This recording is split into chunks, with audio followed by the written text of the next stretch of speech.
So, Scott and Michael, you guys wrote The Disaster Artist, which is one of the unexpected Oscar contenders of the year, being that it's about the making of one of the worst movies ever made.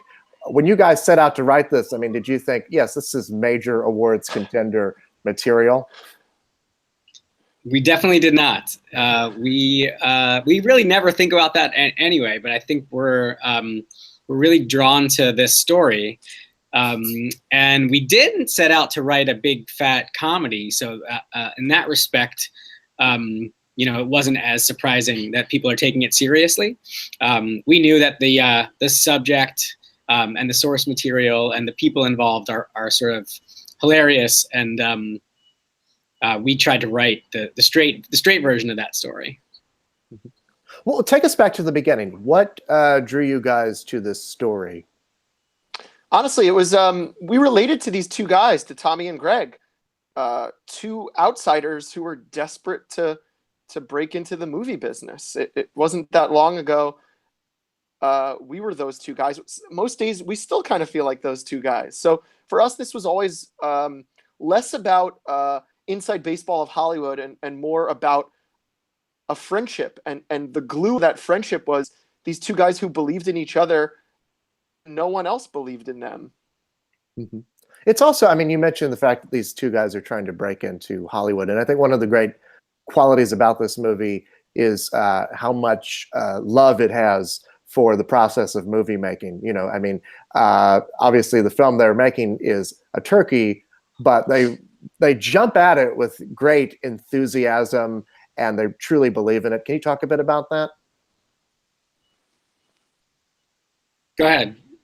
It's fun. You know what? Look, we get that. It's you never know how a movie's going to turn out. There's hundreds and hundreds of people involved, and you have, no matter what your role is in a movie, you just have a tiny bit of control over your small aspect of it. So we recognize their enthusiasm, and you try your best, and you hope it works out, but you really have no idea what the finished product's going to look like, and you certainly don't know how it's going to be received. So at least in terms of The Room, that journey of these two guys, their enthusiasm about making their own movie, and then, of course, how that movie is received and what it becomes, was a fun journey. And once again, one that we could kind of relate to.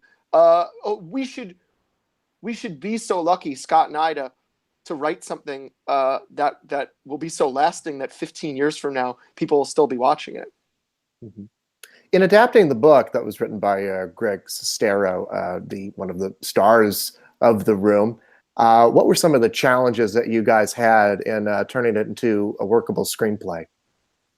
The biggest challenge was just like a plethora of riches. I mean, the book has so many incredible stories.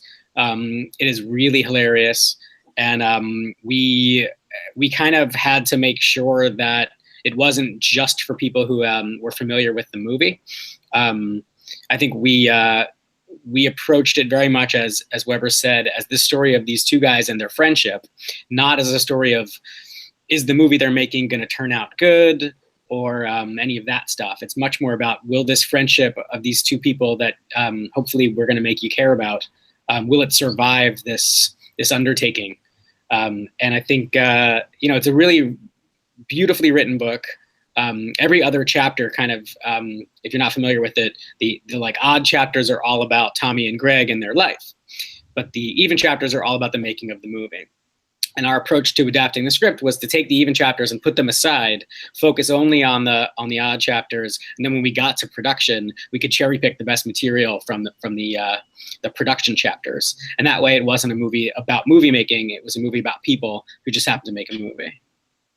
Well, I think that's, I mean, you hit upon one of the great qualities of the movie, which is that for people who have seen The Room and are familiar with it, Tommy Wiseau and Greg Sestero, they come across as sort of cartoon characters. And so, but you guys really do humanize them, especially Tommy, who could so easily be just kind of like a caricature or cartoon character. How did you guys go about humanizing that character? Well, they're very much real people, and we knew one day we would have to sit across from them And I think that we didn't really pull any punches, but at the same time, we wanted to be respectful, and we did really genuinely respect them and the process that they went through. So I feel like it was a pretty easy, kind of seamless affair for us to humanize them, being that they're human. And Tommy is he's an enigma, but I think that the pain and the sort of desires and all of the feelings that he goes through, I think, are quite relatable. And so we mostly wanted to highlight that side of it. Was there a scene that was particularly difficult for you guys to write, or something that was hard to crack? I think we certainly had to calibrate Greg's response to Tommy once they're making the movie, because oddly, Tommy is an enigma much of the time, and yet when they're making the movie, I start to understand Tommy in some ways better than I understand Greg, because why did he stay? Why did he hang in there? And he felt like he owed his friend, but at the same time, he let opportunities go by that might have advanced his own career. So calibrating why Greg stays, that stretch of our film, our story, was one of the trickier elements. Yeah, without the audience, without him losing the audience, I think that's the thing. You get to a place where Greg is making choices, and you want to shake him and say, "Don't do that. It's terrible. What are you doing?" But as long as you understand where it's coming from, I think that you don't lose him entirely, and you'll continue to go on the ride. That was definitely an important thing for us to figure out.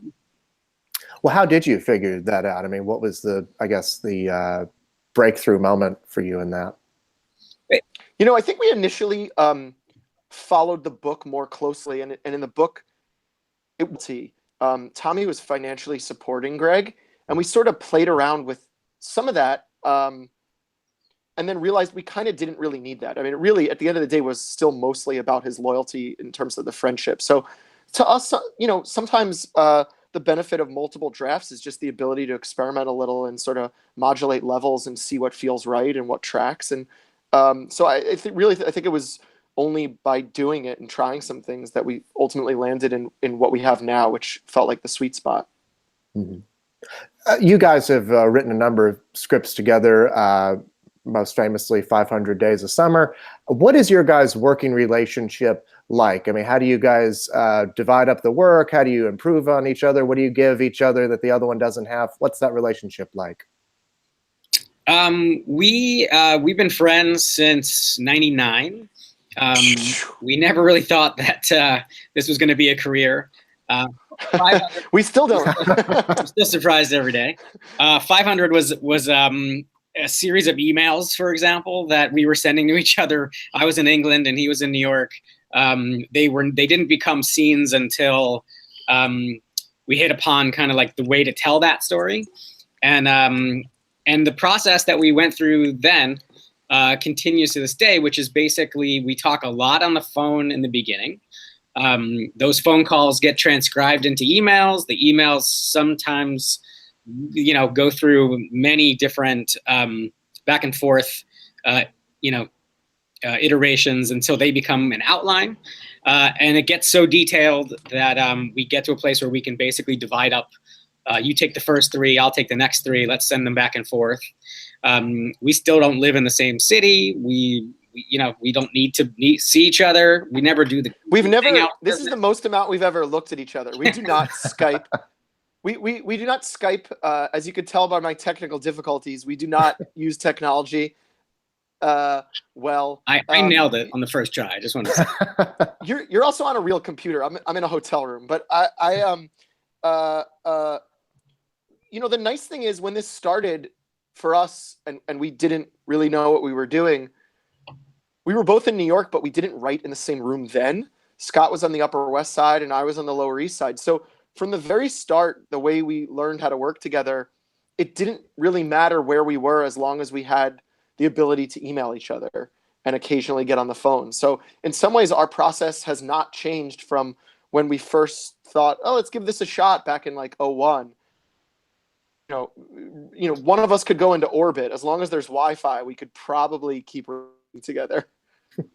And I mean, do you have a routine? I mean, are you like, are you guys morning people, or I mean, how do you set yourself down and write this stuff out? I mean, do you have to get into some kind of mode or something?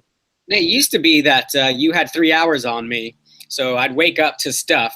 But now I have children, so I'm almost before you are, no matter what coast I'm on.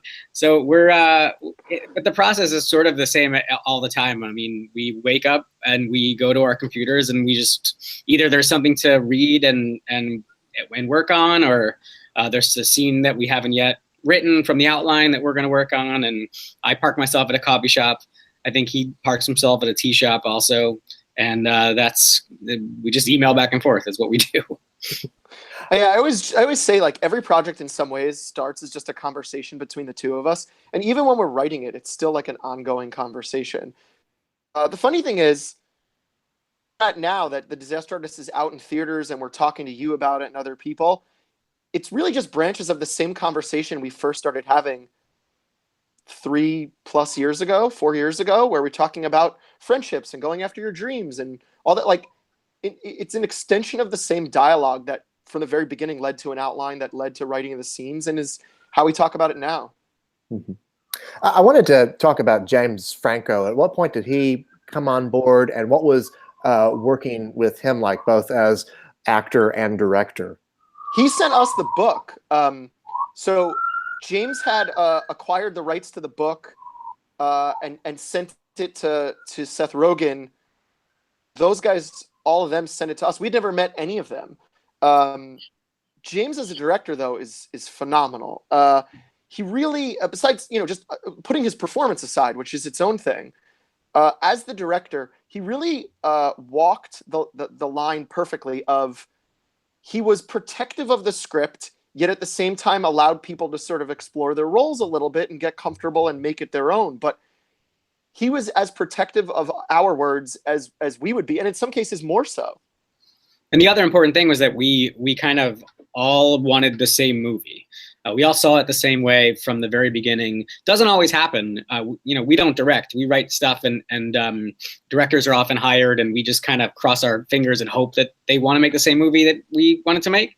But this one, we had a lot of conversations in the beginning about Boogie Nights and Sunset Boulevard and Ed Wood and all of these sort of touchstones.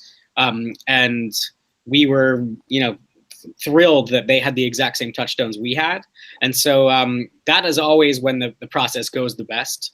And Franco never lost sight of that and really kind of, doubled down during production. And he was phenomenal. You mentioned meeting Tommy and Greg. I'm assuming they've seen the movie by now. I'm just curious what their reaction to it was. Were you nervous about showing it to them? Greg could not be more supportive, and Greg was on set quite a bit. He co-wrote the book, The Disaster Artist, so it made sense he was a little more involved. We were anxious about Tommy seeing it, and when he saw the work in progress cut, he said he approved of it and said it was 99.9% true, and the 0.1% initially was the lighting in the first half hour. Although Tommy watches movies with those dark shades on, so maybe that's why he had some issues with the lighting. When he saw the finished film at Toronto Film Festival, he said it was 99.9% true, but his only objection is how we portrayed him throwing a football. What's interesting too is Tommy to this day says that the book that Greg Sestero and Tom Bissell wrote is only 40% true. So I don't know how math works on Tommy's planet, but we're glad to know that he feels overwhelmingly positive about how he told his story. And audiences and critics as well have responded well to the movie. You guys just got your second Writers Guild nomination for this movie. Crazy. Congratulations on that. You're welcome. What has that recognition meant for you guys? And for everyone on the crew, because I mean, it's been recognized at the Broadcast Film Critics, Golden Globes, SAG. What does that recognition mean? It means everything. I think it's really incredible. We're in the Writers Guild. we pay attention to the stuff. We have since we were kids, and really like to be, you know, nominated by other writers who, you know, like your stuff is really kind of like a dream. And you know, we're really sort of super grateful, and you know, that's all I know how to talk about it. It's like, it's really cool. Well, who would have thought that a movie about The Room would be headed to the Shrine Auditorium? Scott and Michael, thank you both so much. Congratulations on the movie. Appreciate your time. Thank you for talking to us. You're welcome. Have a great day.